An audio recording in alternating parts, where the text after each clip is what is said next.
Good morning, students. Myself, Dr. Rupak Chakraborty, Assistant Professor, Department of Computer Science Engineering, GNIT, Kolkata. The subject is Programming with C++ Lab. The subject code is CS393. This is the first lecture. It is a mainly lab-based subject, so most of the hands-on things you have to perform in the lab, and along with the lab, I will also deliver some lectures in this lab as well.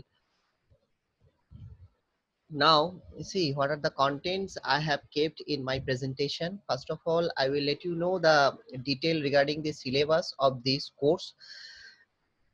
Then introduction of Linux or Unix. So please, actually, I just want to make you aware the C++ programming language which you have to perform with the in the Linux operating system. Instead of Windows, we have kept in the core structure Linux has been kept to be familiar, for becoming familiar with this Linux and to get the charm of the Linux and what is how it is better as compared to Windows, and what are the benefits you may get in Linux. So everything you will be aware after completing this course. So please students keep it in mind ki instead of Windows operating system, we will perform our lab with the help of Linux. So that is why basic concept of Linux is required. It is an operating system like Windows, like Mac, like Android, right? And then I will focus on in the third slide, I will focus on what is the main difference between Unix and Linux. Are they same? So if there is any kind of difference, so what are they? I will let you know. Then the distribution of Linux operating system, some examples, some renowned distributions which are available, which most of the persons adopt. So I will tell regarding these distributions. Then architecture, how Linux has been formed, how this operating system means, what are the steps they follow, what is this architecture. In that architecture portion, there is a subtopic. The main topic in that main Linux architecture, the main thing is the Linux kernel. What are the different types of kernels available in that Linux architecture, and some other parts in this architecture I will also discuss. Then in the next slide, advantages of Linux. What are the advantages of Linux over Windows, that will be discussed. And you know ki there may be some drawbacks.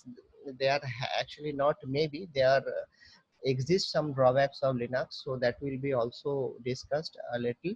And then at that very last slide, I will discuss the actually the which the distribution of Linux that will be chosen by me as an instructor, that is Ubuntu. So why I will choose Ubuntu, what is the benefit of choosing Ubuntu, what is the main differences, some basic differences of Linux and Ubuntu, that will also be discussed in the last slide. So students, in that content part, whatever the topics you are seeing, so you can understand ki in this first lecture object, I will not discuss too much regarding the object oriented programming language, what is object oriented programming language and why it has been developed. So I will not focus on to this too much in that first lecture. Rather I will focus ki what is Linux, the introduction of Linux and why Linux has been chosen, what are the different variants of Linux operating systems, what is the difference between Ubuntu and Linux, how it is secured. So these type of things will be focused. Okay. And I think you should fix your mind ki the you should fix your mind that the performance, the in that lab which you have to do, that should, there you have to use the GCC compiler. So what is GCC compiler? That is already installed in that Linux. I will tell in detail later on regarding this. So detailed syllabus. So in that detailed syllabus,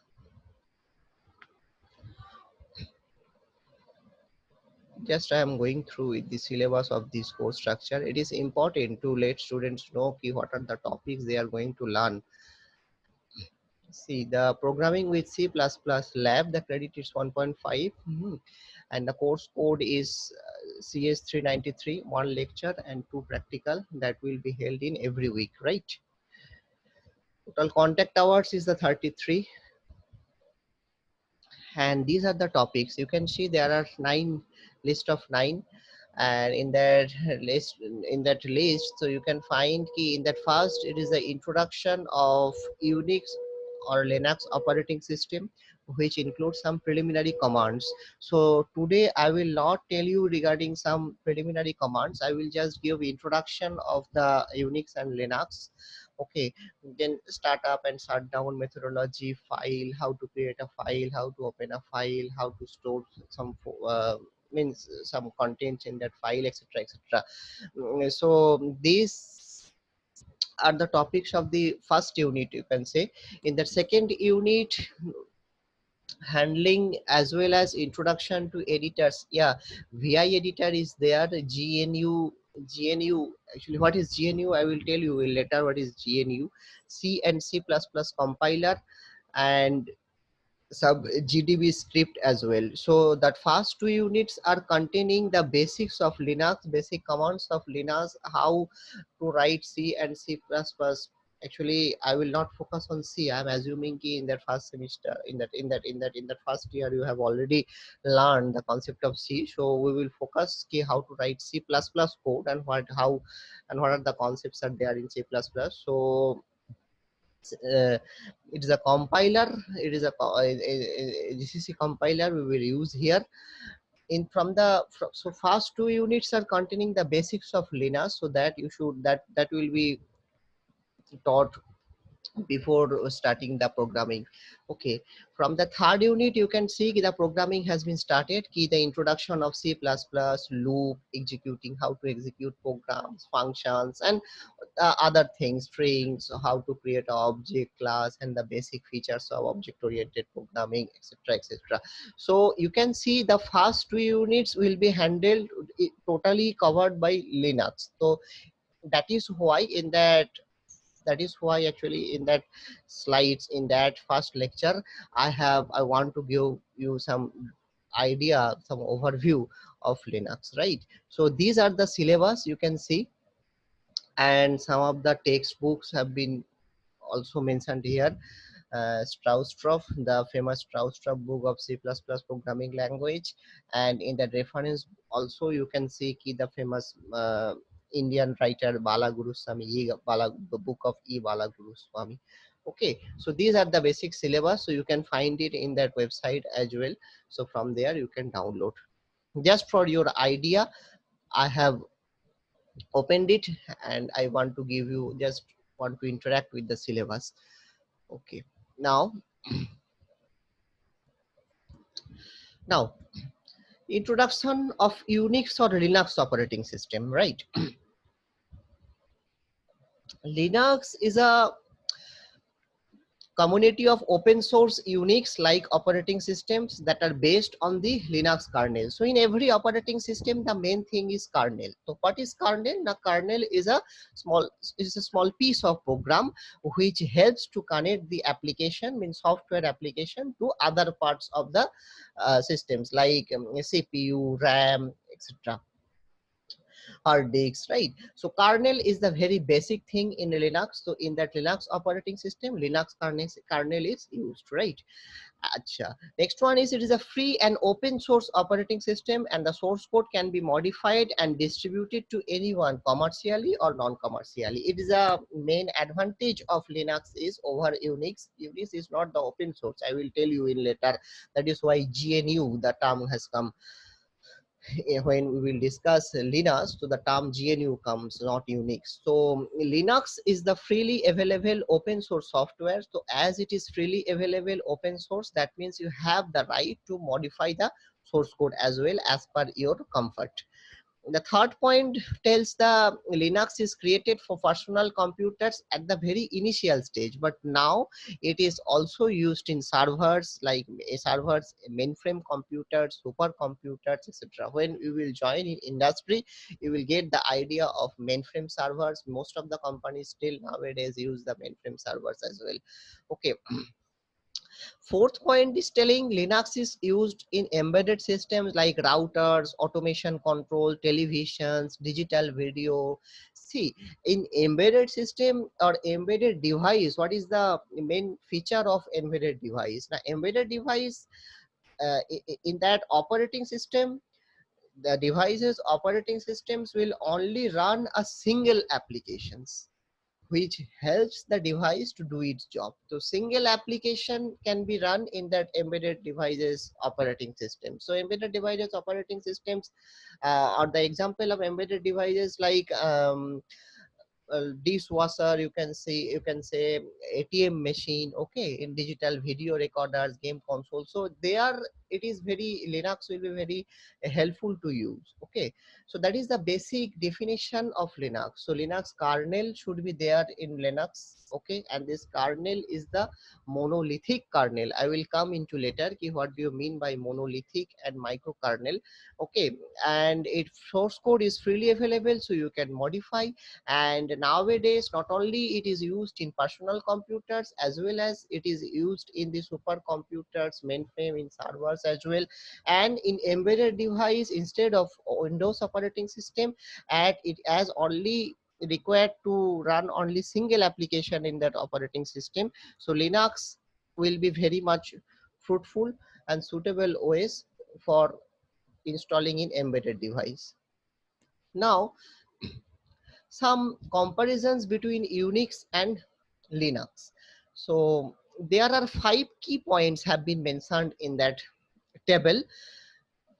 First of all is the development. In the development part, you can see Linux is open source and it's developed by the Linux community of developers. But in Unix, it is not open source. That is why GNU, that is why Linux is called GNU. GNU stands for G is the acronym and NU, not Unix. So Linux is the not Unix, and and it is open source, and Unix is the not open source. Okay, Unix is not open source. So when it is not open source, you cannot get it freely, right? And you cannot modify as well. So that is why actually previously, at that very previous, Unix was developed. Later the concept of Linux came, right? Cost, Linux is free to use, Unix is licensed OS. I already told. So Unix is like Windows, it is a licensed OS, okay. Usage, now Linux is used in wide varieties from desktop, servers, smartphones, mainframes. Unix is mostly used on servers and workstations or PCs, right? So the usage of Unix is the limited, whereas the scope of using Linux is the broadly categorized, right? Now target processor. So target processor, there are nowadays there are a lot of processors supported in the Linux operating system, but in Unix, actually C Unix stands for the Colombian Unix, and PARIAC and Itanium family. It is also microprocessor that has been developed by the Intel, right?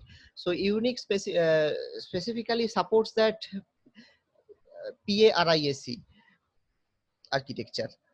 And examples of Linux we all know: Ubuntu, Debian, GNU. GNU stands for, again I am telling you, not Unix. Okay, G is the acronym, etc. And the example of Unix is the Solaris and many more. Sun operating system, like, okay. So the main idea between the main differences between Unix and Linux. So which one is better? Of course Linux, because it is a freely available, source code is available, so you can modify and you can download it as per without any cost. But in case of Unix, it is not freely available. So that is the main thing. And Linux can be supported in broad category, I mean broader field, but Unix, the scope of Unix is very limited as compared to the Linux. Now distribution. So there are a lot of distributions. So we actually, I think the you students also have some, you know some name of the distribution of Linux as well. Linux distribution is an operating system that is made up of a collection of software based on the Linux kernel. So only kernel is different. Means there are various distributions of Linux. That means the kernel is little has been designed in some different way. That when it has been because main thing in that operating system is the kernel. So when it has been designed in a different way, so that means the operating system's features will differ from one another. These distributions are available for different types of devices like embedded devices, personal computers, etc. You can get Linux based operating system by downloading one of the Linux distributions. Okay, so around 600 plus Linux distributions are available. So what are the Linux distributions? I think students have already got knowledge, and you know some name of the Linux distributions as well.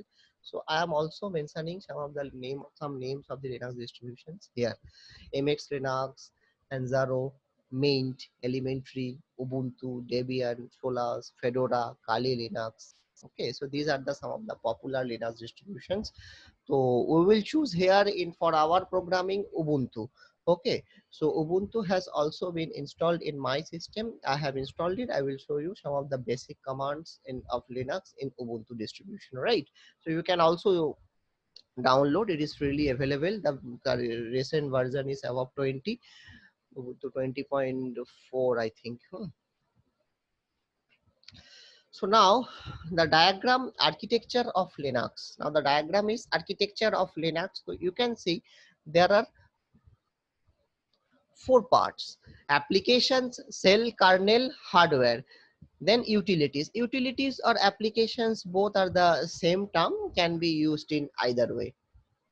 The main thing from where we will start now, we should start from the kernel, because kernel is the main thing I already told, which means based on because of the kernel, hardware and other devices can communicate with the application software. So now directly I am moving to the kernel portion. It is the core of the Linux based operating system. I already told the kernel is the core thing. It virtualizes the common hardware resources of the computer to provide each process with its virtual resources. This makes the process seem as it is the whole process running on the machine. So actually in Linux kernel, what happens, I am telling you, most of the like uh, IPC, file system,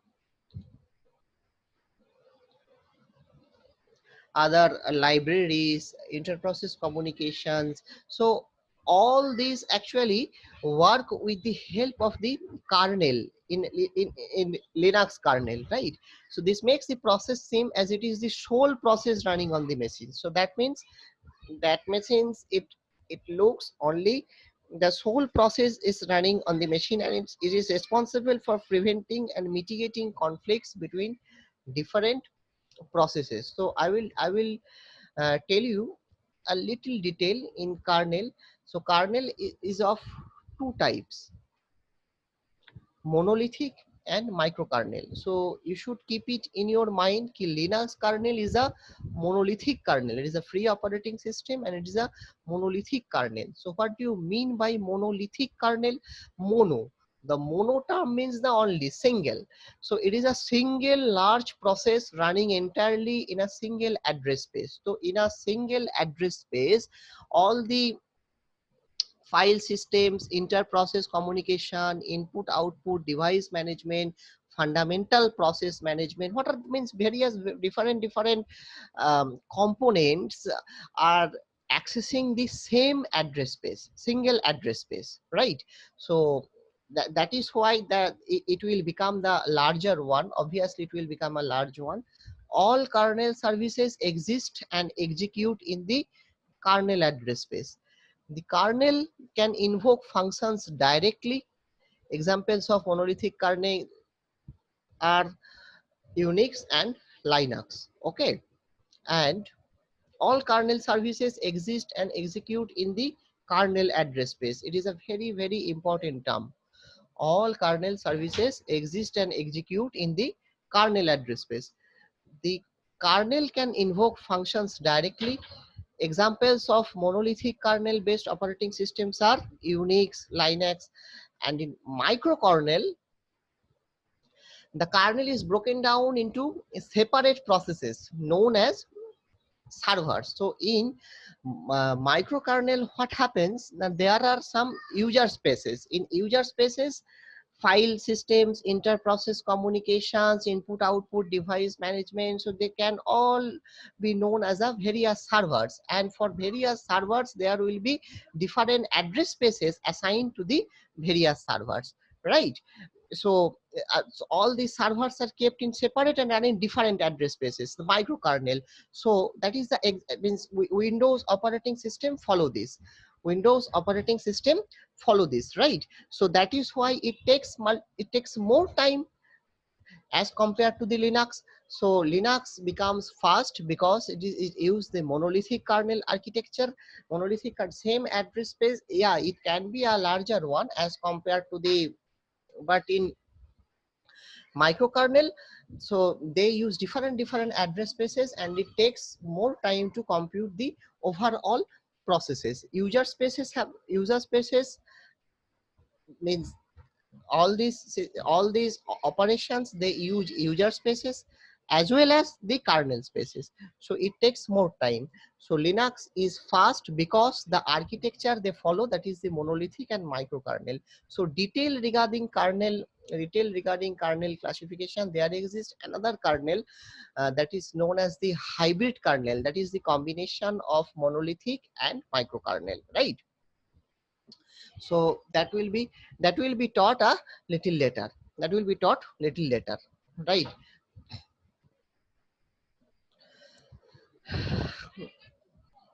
Architecture continued. Okay, now system library, cell, hardware layer, and system utility. So again I am going back to this original. So kernel, I was trying to make you understand what do you mean by the kernel. Again I am just briefing or summarizing ki kernel is a basic computer program.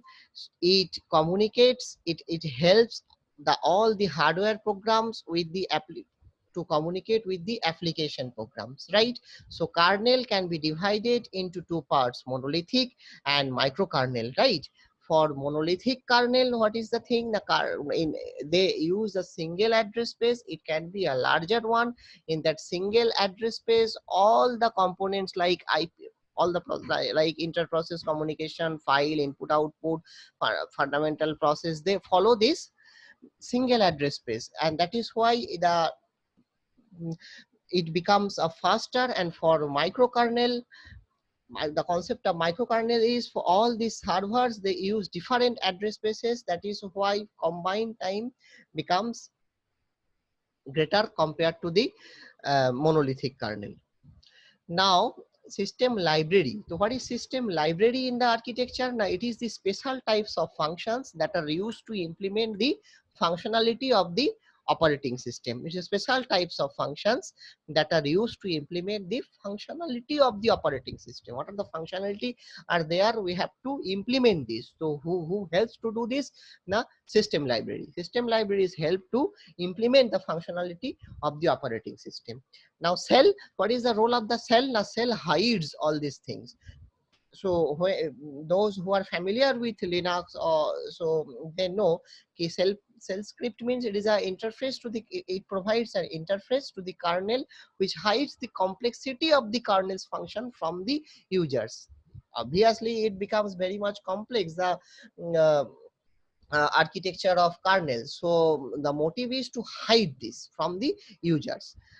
So who does this job? Now cell, it by providing one interface. It takes commands from the user and executes the kernel's functions. So we have to perform all these things onto the cell. Users have to perform all these tasks to the cell because it hides the complexity and it provides one app interface. hardware layer. Now this layer consists all peripheral devices like RAM, hard disk, central processing unit, etc. Utility or application. The last one is system utility or application.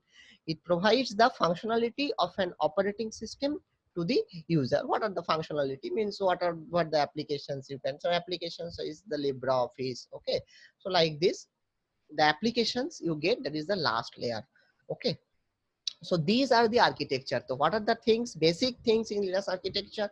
First one is the kernel. Kernel can be divided into two parts. Linux follows the monolithic kernel. The monolithic kernel's feature is the it uses the single address space for all the tasks. And then comes the concept of library. What is the role of the library? Now, to implement the functionality of the operating system. Then comes the concept of the role of the cell. Cell hides the complex architecture of kernel, provides one user interface, provides an interface to user. Then hardware layer, it consists all the peripheral devices and other like RAM, etc. And then the application framework, that is known as system utility. Now, some advantages of Linux. So already I think you are having some idea okay, whether Linux is advantageous or not, because I already told, because of the monolithic kernel, it becomes fast, it takes single address space. Okay, and source code is freely available. So when source code is freely available means no cost you have to pay for downloading the software. And if you are expert enough in programming, so you can modify the source code as per your comfort. So these advantages I think already you have understood, right? It is available for everyone, and you are allowed to contribute, modify and distribute the code to anyone without any permission. No license, no permission is required, right? Linux is more secure than any other operating system. So how Linux is more secure than any other operating system? Because actually root file, in that root directory, we know the virus in the form of exe file. In most of the cases in Windows operating system, we have seen in the form of exe file virus attacks in that system, right? So exe file or from unknown source cannot affect Linux very quickly, because it asks permission from the root user. If uh, in any situation or somehow it comes into the system, but still it becomes very easy to remove the exe file, because the super user is the root. So root identify that file very easily, and it can delete that exe file as easily as well. So compared to, I am not telling ki Linux can't be affected by the virus. Yeah, it can be affected, but the getting and hackers, and believe me, hackers nowadays don't try to hack the Linux operating system because of these features, because every time it asks for the permission, to means get the file, to get some malicious files in your system, right? So that is the main thing. But in case of Windows, we don't get root this type of root concept, right? The software updates, yeah, software updates in Linux are very easy and frequent. Various kinds of Linux distributions are available as well, so we can use according to our. And I told ki how the Linux, why this is various kinds of Linux distribution. The distributions means the functionality of kernel, some new features, some modified features like this. It provides high stability, and it rarely slows down or freezes, and there is no need to reboot it after a short time. Allows a large number of people to work simultaneously from various points. Flexibility of Linux is high. No need to install a complete Linux suite. You are allowed to install only required components. It is compatible with a large number of file formats, right? Fast Why it is fast, I already told, because of that kernel, monolithic kernel, fast and easy to install from the web. It can also install in any hardware, even in your old computer system. It is not required for Windows 10 the processor should be this, the hardware configuration means it doesn't require to have a very advanced hardware configuration. Perform all tasks properly even if it has some limited space on the hard disk. Now, like others, Linux also has some drawbacks. So Linux has some drawbacks, like it is not much more user friendly, because we know everything is the command based. In Windows operating system, we need not bother about the commands. Okay, so that is why from disk operating system the Windows has been developed. We all know from the beginning it was disk operating system, DOS. From there Windows has been developed. So Linux is fully based on the command, so that is why it is not that much user friendly. The beginners may struggle to understand some of the concepts. Okay, because to open a file you have to create a file, to modify a directory, everything you should have to do from the cells. And it has some small peripheral hardware drivers as compared to Windows, so that is also another drawback of Linux. Now I will focus on differences between Linux and Ubuntu. After this slide, I will give, after this slide, first allow me to give some of the means differences, or some one comparable approach between Linux and between Linux and Ubuntu. After that, I will give some idea of object oriented programming, why it has been evolved, why it has been used in our programming language. So differences between Linux and Ubuntu. Linux is the family of open source operating systems which is based on Linux kernel. But in case of Ubuntu, Ubuntu is also freely available. It is an open source operating system, but it is based on the Debian. So Debian is a recent technology. It is an architecture. So Ubuntu follows this architecture, and by following the architecture, Ubuntu gives some more features, some more comfort to the users. Linux is the core and Ubuntu is its distribution, right? Linux is developed by Linus Torvalds, and with its name, actually the name of Linux has come. Ubuntu is developed by the Canonical Limited, so it is a company, not by any individual. It hasn't been developed by any individual. So group of people. So that means you can understand that there are some more features compared to Linux. So it is a distribution, of course, of Linux. Now, before concluding the first lecture, I just want to give you some idea of object oriented. So this is the some basic idea of Linux, why we should use Linux, what are the advantages of Linux over Windows. Now just I want to give you some idea regarding the object oriented programming. See, till date you have learned the C programming language. So C programming language is a structural procedural oriented programming language. So now C++, we are going to learn the programming language which is known as the object oriented programming language, and the name has been given as C++. So that means some extra feature, plus means some extra feature. Okay, so the features of C will be there, but some extra thing will be added here. So the basic features of C, like looping concept, functions, arrays, strings, all the things you will get here in C++ as well. So when it has plus sign has been used, that means some concepts, some features of object oriented programming have also been introduced here, right?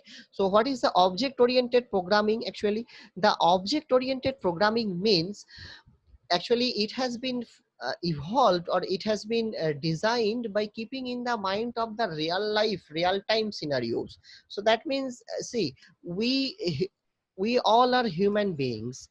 So human beings, we all are the object of some certain class, that is a human class. See, you sit in a classroom, like CSA, computer science A. So computer science A is a classroom. So group of 60 students can be there, can sit there in that classroom. Just assume it. So all you 60 peoples are the objects, and inside a classroom there are chairs, there are tables, there are blackboards, whiteboards, projector, etc., etc. So these all are the different objects, and all these objects are carrying some special features. Okay, so if it belongs to the same class, thus the features will be same, the basic features will be same, because we all are the human beings. So human beings have some certain same basic features, like we all are having ears, eyes, nose, hands. We don't have tails, but in case of birds, in case of animals, so they belong to a different class, because they are having some different features. They cannot speak, they can only make sound, and they have some tails. So that is why objects can be formed of various classes, and so for some particular class it carry some special features as well. So with the help of this concept, the object oriented programming language has also been developed. And another thing of object oriented programming language is that in C language it was a it follows the top down approach, but in object oriented programming approach it follows the bottom up, it follows the bottom up approach, right? So you can find, when I will write the syntax of C++, so you can find the main is the function. From there generally we start the programming, so main will be written at the very bottom, right? So basic features of C languages will be there. Some extra features, extra standard features of object oriented programming will be embedded here in C++ language. What are the features I am just naming? I will tell you in detail, like abstraction, encapsulation, polymorphism, inheritance, etc., etc. We will find here. So we will cover it little later. We will another 2-3 lectures I will, another minimum at least 2 lectures I will deliver on some Linux key. Means in the next lecture, from the next lecture we will start some, we will see some basic commands. So I will share my screen. I will write some of the basic commands, and what its output I will also show you in that screen. So today what the things we have learned, I am just summarizing this. Though first of all, what do you mean by Linux, why it is used, what is the basic difference between Linux and Unix? Are they same? No. The answer will be no. Then the architecture of Linux, that is very much important, and it totally stands on the design of Linux kernel. So advantage of Linux, which architecture it follows? Now monolithic architecture it follows. And what are the other parts of Linux architecture, and how kernel can communicate with the application program? So that has also been discussed. And another thing is, what are the basic advantages of Linux? Of course, some everything has some certain drawbacks, so that has also been told, the drawback of the Linux. And then which distribution of Linux we are going to use here in our system, that is Ubuntu, because Ubuntu has some certain extra features, some advanced feature. uh, and last of all, I just gave you some basic idea of object oriented programming, why the object oriented programming concept has come here.